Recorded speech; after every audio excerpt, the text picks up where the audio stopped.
Bawang natin, madam. Cross lang.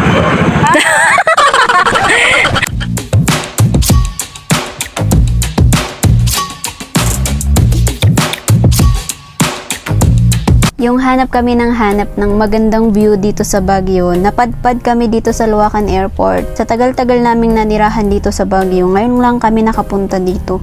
Pero in fairness, may Philippine Airlines na dito sa Baguio.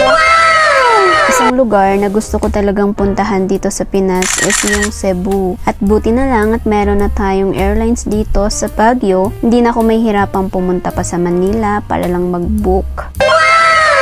Pero sa totoo lang, hindi naman airport ang gusto naming puntahan. Gusto naming pumunta sa isang bulubundukin at matumanaw-tanaw ng mga magagandang view. At meron kaming nakita dito na malapit lang sa airport, kaya gusto naming puntahan. And I think malapit lang ata dito, hindi ko lang sure. Pero let's go, puntahan natin. Subaybayan nyo yung video na to para malaman nyo kung malapit o malayo. Kung nagsisisi ba kami o hindi na pumunta. Bago nga kami pumunta sa magandang view na gusto naming puntahan, ay nagpicture-picture muna kami dito sa airport. Kasi hindi naman araw-araw nakakadaan kami dito sa airport. Alam mo na, ugali ng mga babae, hindi makukumpleto ang araw at gala mo kapag wala kang pictures. Gusto ko nga sanang rumamparampa dyan, day. Kaso, sabay-sabi ni kuya. Bawang natin, madam. Oh, pak! Sira ang rampa ng lola nyo. Pag cross lang. So, eto na nga, mag-cross na tayo. Dito na lang ako rumampa sa crossing. Wala pa kami sa gusto naming puntahan, pero napapansin na namin parang maulan. Parang unti na lang, dadagsan na ng ulan. Pero sana hindi kami maabutan ng ulan. Ang tahimik dito, best. Gusto ko talaga ng tahimik. Nakakapag-isip ako ng maayos at yung mga gusto kong gawin kapag tahimik ng lugar. Ang sarap magmuni-muni dito. Pero, mas masarap yung pupuntahan namin kasi maganda ang view doon. Ganito itsura ng airport dito sa Baguio. Ganito siya kalawak.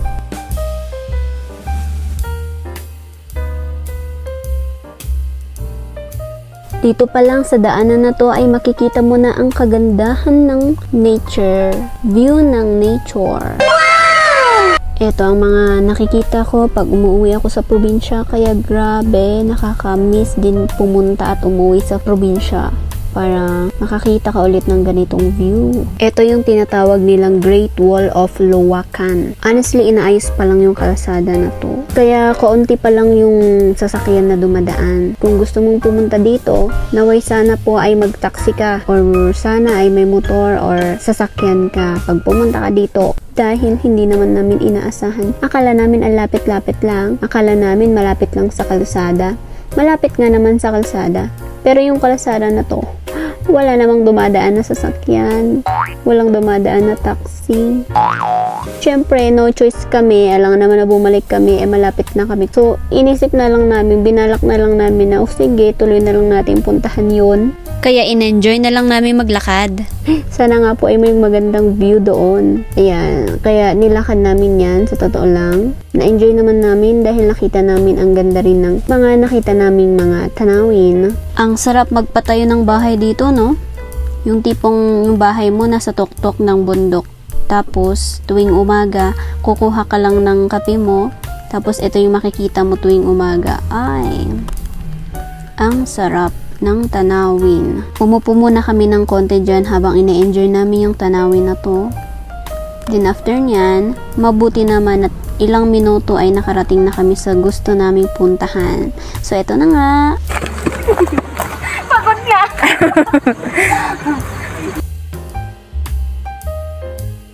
Dito na lang, hanggang dito na lang Aba, syempre, ayoko naman na hanggang dyan lang talaga ako, no? Pinuntahan ko tong kay layo-layo, tapos dito lang ako. Syempre, hindi. Kaya sinundan ko na tong kasama ko. At pinagpatuloy ko umakyat sa bundok na to. In fairness, ang ganda ng view dito, guys. Ang sarap magkape at pumunta dito ng maagang maaga, tapos magkape ka.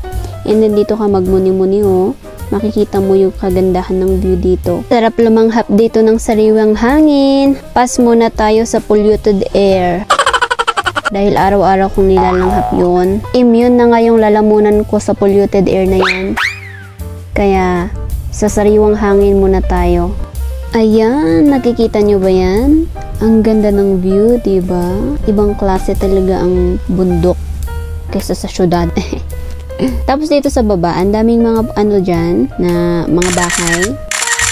Ang sarap talaga magpatayo ng bahay dito, sa totoo lang.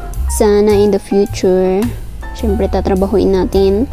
Sana in the future, makahanap ako ng magandang location dito. Tapos dito ako magpapatayo ng bahay ko. O diba, bongga.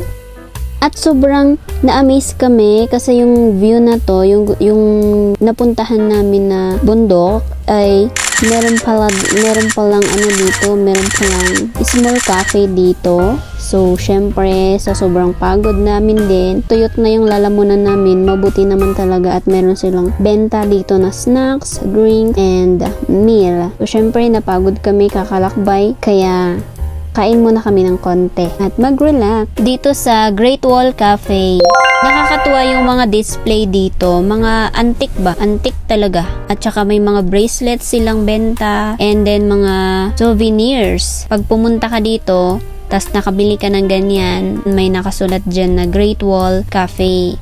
So pag nabili mo yan, matik yan, remembrance mo yan.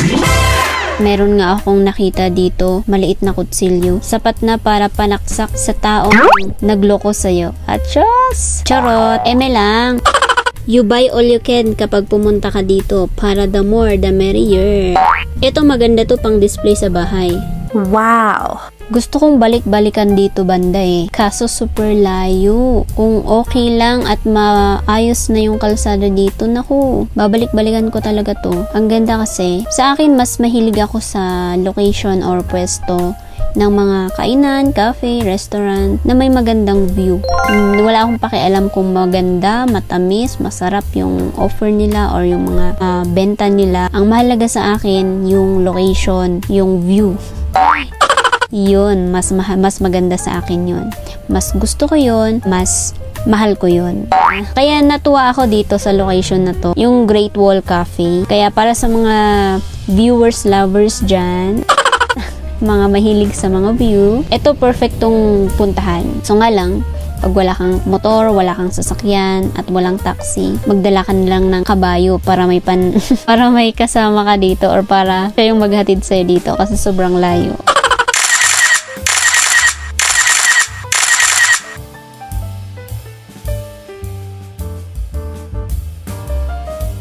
Yan, pagkatapos na nga naming magmuni-muni doon sa taas, bumaba na kami at gusto na naming bumalik dahil 4 PM ay schedule namin for service. Kasi Sunday ngayon, wag nating kalimutan si God. So, wag nating kalimutan yung nagbibigay sa atin ng mga pangangailangan natin everyday, yung providers natin. Kaya, let's go. Punta tayo sa church. Isa sa natutunan ko dito, God wants you to submit the things that do not honor Him because He wants to replace them with something better and honoring to Him. Totoo nga naman, minsan diba, nakakalungkot man minsan na kapag tayo ay may trabaho, bigla-bigla na lang tayong natatanggalan ng trabaho or nawawalan ng trabaho. Tama ba? Kasi hindi pala yun yung plano ni God para sa atin. There is something better na gusto niyang ibigay sa'yo. Better than your work before, better than your relationship before, basta mas mahalaga at mas maganda kumpara sa dati mong napuntahan, sa trabaho mo, sa relationship mo, or whatsoever man yan. Kaya always thank God, always praise God, and always talk to God para sa direction ng buhay mo. Thank you so much sa lahat ng mga nanood ng video ko na to, and kung ano, meron kayong suggestion na gusto nyong puntahan dito sa Baguio tapos nasa malayong lugar kayo, please do comment. I-comment nyo lang dyan yung gusto nyong puntahan para ako ang pupunta. Yun lang sa akin. Bye-bye. Bless.